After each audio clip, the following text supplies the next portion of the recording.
Hello बच्चों, क्या हालचाल। आई होप आप बहुत ही मस्त हो गए, स्वस्थ हो गए और अपने स्टडी को बेहतरीन तरीके से आगे बढ़ा रहे होंगे।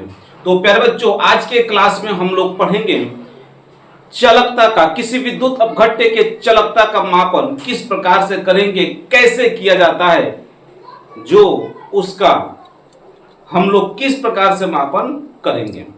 इस टॉपिक को समझने के लिए आप मेरे साथ 10 से 12 मिनट बने रहिए और इस टॉपिक को आपको हम बेहतरीन तरीके से समझाने वाले हैं। ठीक है, तो विद्युत अपघट्य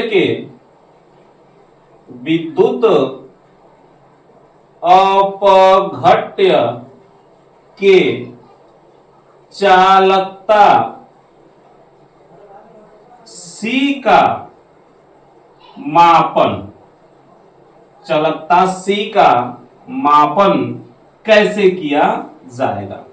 ठीक है भाई, तो इसमें होता क्या है भाई कि चालकता सेल का मापन, चालकता सेल का मापन जो चालक सेल के द्वारा किया जाता है। ठीक है, इसमें क्या होता है कि चालकता सेल का मापन, सेल का मापन चालकता सेल, चालकता का मापन चालकता सेल द्वारा, चालकता सेल द्वारा किया जाता है। ठीक ना, चालकता सेल द्वारा किया जाता है। अभी क्या होता है, चालकता सेल को समझते हैं। तो बाबू, जो चालकता सेल होता है इसके लिए आप एक क्वार्ट्ज कांच लेते हो। क्या लेते हो भाई? क्वार्ट्ज कांच लेते हो, क्वार्ट्ज कांच लेते हो। ठीक है भाई, और ये जो चालकता सेल होता है ऊर्ध्वाधर और क्षैतिज दोनों प्रकार से बनाया जा सकता है। ठीक है, आप इसको ऊर्ध्वाधर भी बना सकते हो और इसको क्षैतिज बना सकते हो। तो हम आपको ऊर्ध्वाधर बना करके दिखाते हैं। और इसमें हम 2 इलेक्ट्रोड ले लेंगे, एक एनोड ले लेंगे और एक कैथोड ले लेंगे। ये हम ले लिए एनोड और ये हम ले लिए कैथोड। और ये किसका होता है? पीटी का होता है, पीटी। इसे हम लोग इलेक्ट्रोड बोलते हैं, इलेक्ट्रोड, कैथोड और एनोड। क्वार्ट्ज कांच हो गया। दोनों इलेक्ट्रोडों के जो बीच की दूरी होता है ये L मान लेते हैं और इसका जो अनुप्रस्थ काट का क्षेत्रफल होता है वह A हो जाता है, क्रॉस सेक्शनल एरिया। अब इसमें हम लोग क्या करते हैं कि इसमें हम लोग जोड़ देते हैं व्हीटस्टोन ब्रिज। क्या जोड़ देते हैं? व्हीटस्टोन ब्रिज जोड़ देते हैं। व्हीटस्टोन जो ब्रिज होता है बाबू, इसमें 4 ठो प्रतिरोध लगे होते हैं। ठीक है, 4 ठो प्रतिरोध लगे होते हैं इस प्रकार से। एक ये हो जाएगा,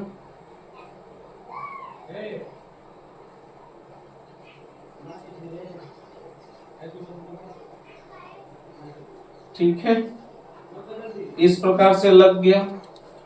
और इसको हम लोग जोड़ देते हैं सेल से। ठीक है भाई साहब, और इसके बीच में हम एक लगा देते हैं गैल्वेनोमीटर, G लगा देते हैं। इस सेल को हम लोग मान लेते हैं क्वार्ट्ज कांच से बना हुआ चालकता सेल। ये प्रतिरोध है आपका R1, ये प्रतिरोध है आपका R2 और ये प्रतिरोध है आपका R3। और जो R3 है भाई ये अज्ञात प्रतिरोध है। कौन सा प्रतिरोध है भाई? अज्ञात प्रतिरोध है, प्रतिरोध है। ठीक है, और ये आपका R4 है, R4 है। अब जिस विद्युत अपघट्य पदार्थ का हमें चालकता का मापन करना होता है, उस विद्युत अपघट्य पदार्थ को इस चालक सेल में भर देते हैं। क्या करते हैं भाई? चालक सेल में भर देते हैं। ये विद्युत अपघट्य पदार्थ हो गया, विद्युत अपघट्य पदार्थ हो गया, इस चालक सेल में भर देते हैं। अब क्या होता है कि जो हम लोग का व्हीटस्टोन सेतु है या व्हीटस्टोन ब्रिज है, इसका नाम क्या हो जाएगा भाई? इसे हम लोग बोलते हैं व्हीटस्टोन ब्रिज। व्हीटस्टोन ब्रिज इसको नाम दिया जाता है। और इस व्हीटस्टोन ब्रिज से, इसका नाम क्या है? Wheatstone bridge. इससे हम लोग इसमें एसी धारा को सप्लाई देते हैं। इस प्रकार से एसी धारा क्या करते हैं? व्हीटस्टोन ब्रिज, इसमें हमने क्या जोड़ देते हैं? एसी। इस प्रकार से ऐसा संकेत किसके लिए होता है? एसी के लिए होता है। ठीक है, यदि ऐसे आप सेल जोड़ रहे हो इस प्रकार से, ये किसके लिए होता है? ये आपका डीसी के लिए होता है। इसमें एसी धारा हम लोग जोड़ते हैं। एसी धारा क्यों जोड़ते हैं? क्योंकि डीसी से जो विद्युत अपघट्य का प्रतिरोध होता है परिवर्तन होने लगता है। इसीलिए इसमें हम लोग डीसी को न जोड़ करके एसी सप्लाई देते हैं, ताकि जो विद्युत अपघट्य हमने इसमें भरा है उसमें प्रतिरोध का परिवर्तन न हो। और इसमें क्या होता है? R3 जो होता है, R3 को अज्ञात प्रतिरोध कहते हैं। जो हम लोग का R3 है बाबू, ये क्या है? अज्ञात प्रतिरोध है, अज्ञात प्रतिरोध है। ये हमको पता नहीं, इसी को हमें ज्ञात करना होता है। और जो R1 R2 R3 है, R1 R2 सॉरी R4 ना, R1 R2 और R4 है, R4, इसको हम लोग वी कैन चेंज अपने इच्छा अनुसार बदल सकते हैं। और इसमें क्या होता है? जब गैल्वेनोमीटर में यहां पर धारा आई बराबर इसमें जब 0 होगा, तो यह जो ब्रिज होता है संतुलन की दशा में होता है। तो इसमें जब जी का मतलब गैल्वेनोमीटर में आई बराबर 0, तो ब्रिज क्या होता है? संतुलित होता है। ब्रिज क्या होता है? संतुलित होता है।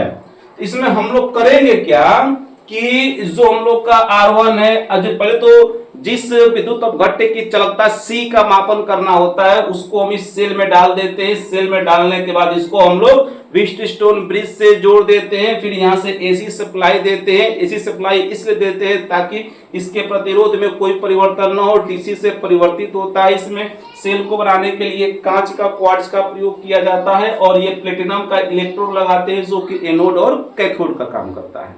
बात समझ में आ गई? अब ये जो R1 R2 R4 ये तीन ठो जो है परिवर्ती प्रतिरोध इसे कहते हैं। क्या बोलते हैं? परिवर्ती प्रतिरोध। परिवर्ती प्रतिरोध अर्थात इसको हम अपने इच्छा के अनुसार बदल सकते हैं। तो हम R1 R2 R4 को ऐसे अपने इच्छा अनुसार बदलते हैं ताकि इसमें I क्या हो जाए? G में I क्या हो? 0। गैल्वेनोमीटर में धारा क्या हो जाए? 0 हो जाए। हमने, अरे भाई, जब आपके पास प्रतिरोध होता है तो उस प्रतिरोध पे उसका लिखा होता है कितने ओम का है, उसका कि 1 ओम है, 2 ओम है, जितना भी ओम का उस पे लिखा होता है। तो अपने इच्छा अनुसार R1 R2 R4 को हम लोग क्या करते हैं? सेट करते हैं कि I में क्या हो जाए? धारा 0 हो जाए। और जैसे G में I का मान 0 होगा तो अर्थात अब ये जो ब्रिज है संतुलित दशा में है। और जब संतुलन का दशा होता है तो संतुलन की दशा में व्हीटस्टोन ब्रिज में क्या होता है? संतुलन में जब ये संतुलन में होगा तो R1 बटे R2 बराबर R3 बटे R4। ये आपका शर्त होता है संतुलन के लिए। जब I बराबर 0 हो जाएगा भाई, तो आपका जो पहले और दूसरे प्रतिरोध का अनुपात होता है तीसरे और चौथे प्रतिरोध के अनुपात के बराबर होता है। एक कंडीशन है व्हीटस्टोन ब्रिज का। बात समझ में आ गई? लेकिन कब होता है ये? संतुलन की दशा में, जब गैल्वेनोमीटर में धारा क्या हो? 0 हो। अब हमें अज्ञात प्रतिरोध कितना है? R है, और इसी अज्ञात प्रतिरोध को हम लोग कहते हैं विद्युत अपघट्य का प्रतिरोध। ये किसका है? विद्युत अपघट्य का प्रतिरोध है। जो R3 अज्ञात प्रतिरोध है वही किसका प्रतिरोध होता है? विद्युत अपघट्य का प्रतिरोध होता है। तो यहां से हम R3 का मान ज्ञात करेंगे।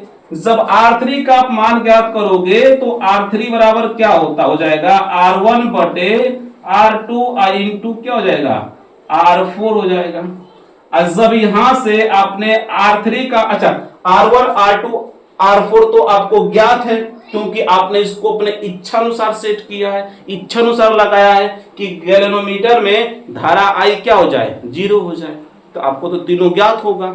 अब यहां से हमने जैसे IR3 मतलब कि अज्ञात प्रतिरोध अर्थात विद्युत अपघट्य का प्रतिरोध ज्ञात कर लिया, तो आपने पढ़ा है कि चालकता C बराबर 1/R। तो यहां से आप R का मतलब क्या जाएगा? R3, क्योंकि R3 ही क्या है? विद्युत अपघट्य का प्रतिरोध है। आपको पीछे पढ़ा चुके हैं, जो चालकता होता है वो प्रतिरोध का व्युत्क्रम होता है। यहां से आपने ज्ञात कर लेंगे C। बात समझ में आ गई कि नहीं आई? बताइए।